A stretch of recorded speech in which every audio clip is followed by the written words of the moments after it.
వికసిత్ భారత్ లక్ష్యంగా ప్రధాని మోదీ పాలన కొనసాగుతుందన్నారు కేంద్ర మంత్రి బండి సంజయ్.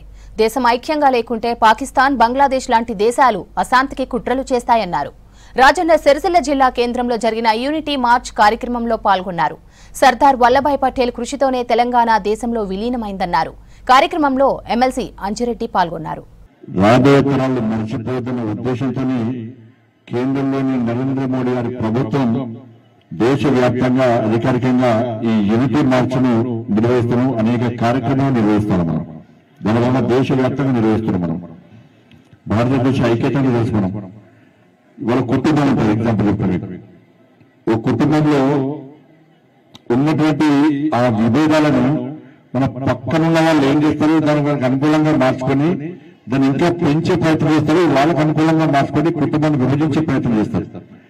కుటుంబంలో విభేదాలు పక్క వాళ్ళు అనుకూలంగా మార్చుకుంటారు. కాబట్టి ఇవాళ భారతదేశంలో ఐక్యత లేకుంటే పక్కనున్న పాకిస్తాన్, పక్కనున్న బంగ్లాదేశ్ ఇవాళ వాళ్ళకు అనుకూలంగా మార్చుకొని ఈ దేశ ఐక్యతను ఇంకా దెబ్బతీసి దేశంలో విధ్వంసాలు, దేశం యొక్క అభివృద్ధిని అడ్డుకునే ప్రయత్నం చేస్తున్న విషయం మనం గుర్తుంచుకొని దేశంలో అదే జరగబోతున్నది. నరేంద్ర మోడీ గారి లక్ష్యం ఒకటే, 2047 వరకు వికసిత్ భారత్ నిర్మించాల్సిన ఒక ఆలోచనతో వాడు ముందుకు వస్తున్నారు. కాబట్టి దాన్ని ఇప్పుడు దేశంలో ఉన్న పరిస్థితుల అన్ని రంగాల్లో దేశం అభివృద్ధి చెందుతూ ఉన్నది.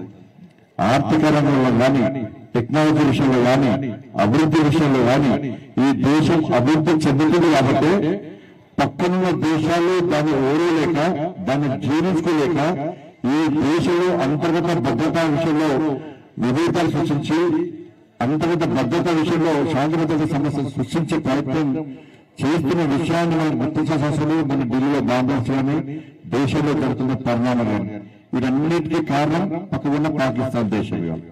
ఈ సనాతన ధర్మము, మన సంస్కృతి సంప్రదాయాలే మనకు పెద్ద ఆస్తి.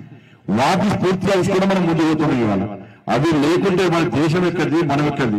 ఈ దేశం యొక్క మట్టే మనకు బలం వల్ల చెప్తున్నా.